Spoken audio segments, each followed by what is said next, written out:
I appreciate for your opportunity, for your time. I've only got a few minutes here, so I've written some things down so you don't have to listen to me ramble. But there is an evil I have seen under the sun, the sort of error that arises from a ruler. Fools are put in many high positions, while the rich occupy low ones. I have seen slaves on horseback, while princes go on foot like slaves. Since August of 2023, I have received a flood of messages, social media, email, handwritten letters. I've had I don't know how many conversations with people face to face, probably thousands at this point. And I realize now that we don't have any clue to how many around us are really broken, how many are silently suffering and barely hanging on. More often than not, they start the message with, "Hey, I'm a nobody, but," followed by horrors of addiction, mental illness, financial and household struggles, oftentimes incredibly complicated stories that I suspect they may have never told anyone before. But they still have hopes of a hopeful future, and they don't want to give up no matter what. And it kills me because these people, they aren't nobodies, as they describe themselves. Our modern society's convenient, comfortable, fragile little existence is oftentimes carried on the backs of these self-declared nobodies. And forgive my generalization, but in the modern world, we are so busy idolizing the genuine nothings of society, the self-centered celebrities, spineless politicians, clickbait social media influencers. It seems from my perspective that oftentimes these people live comfortable little lives while many of our real heroes are dragged through the mud and never once given a genuine thank you for it.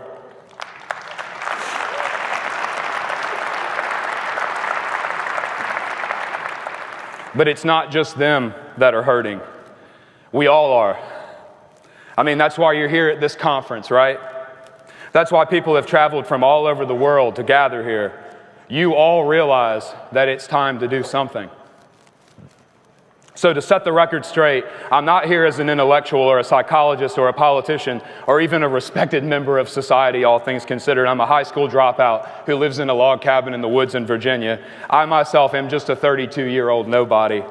So I'm just here today as the messenger. I believe that many of the problems identified at this conference are quite possibly symptoms of a bigger problem.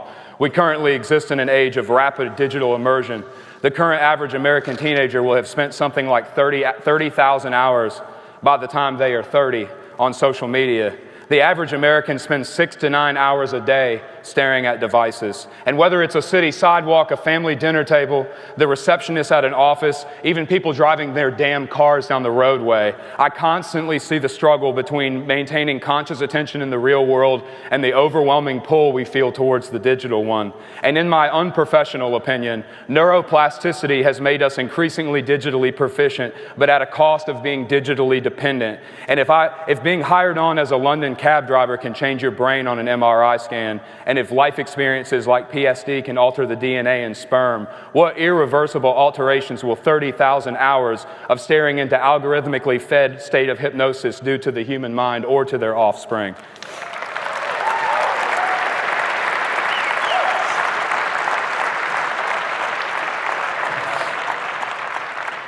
And in this short breath of time, we live in a state of existence that quite possibly no one else in world history has. We have both access to instant global connectivity, infinite information, and consumer-level access to artificial intelligence, but we are the last few humans in world history who remember what life was like before it. We are the last living people in history to have experienced life before the digital age. And I fear that it may become nearly impossible for younger generations to even differentiate the digital world from the real one before the end of my lifetime. There is nothing inherently wrong with technology, there is nothing wrong with instant connection, and there is nothing intrinsically bad about access to abundant information. But what is bad is the lack of control and agency we have over these systems. And without realizing it, we are being programmed, and our culture is becoming commodified. Therefore, the more time we spend on these digital information systems, the more we revert to the mean of one of a fixed set of broad internet cohorts. In other words, the more time we spend online, the more commoditized our culture, the more tribal our psychology, and the more vulnerable we become. When the floods first came to Western North Carolina last year, where I used to live, There were tens of thousands of people who showed up to help from all over the country. No one asked them, no one paid them, and most of the world has no idea they were ever even there. I was there the same day that the governor of North Carolina came for his little photo op. He made a public announcement that day saying that the current statewide death toll with the floods, He made a public announcement that day with the current statewide death toll of the floods. But that same morning alone, volunteer veterans with cadaver dogs that I had met with had pulled 15 bodies out of a single pile of debris near the KOA campground in Swannanoa. The statewide count at that point had to have been well into the hundreds. I believe the number the governor used that day was 28. In fact, there was a reefer truck that sat for 2 days full of bodies because the morgues were overflowing. And while FEMA was hoarding donated generators and denying people on their applications, it was the nobodies of the world that were driving ATVs and Jeeps with chainsaws up mountain roads rescuing people. There was 2 guys we met that hot-wired a bulldozer from a quarry to cut a navigable path through a washed-out road in 2 days that the state said would take months, allowing supplies to people who hadn't had contact with anyone in over a week.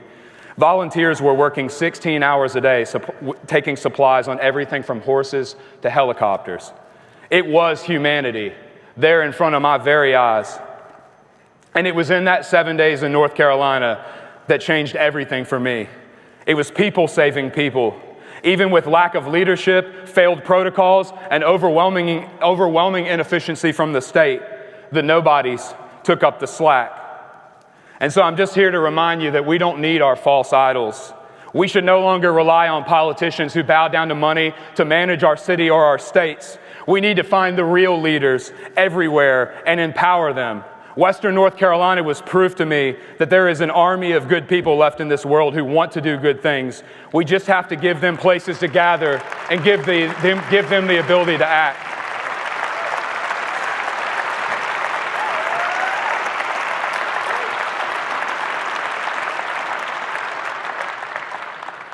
And so I close with this.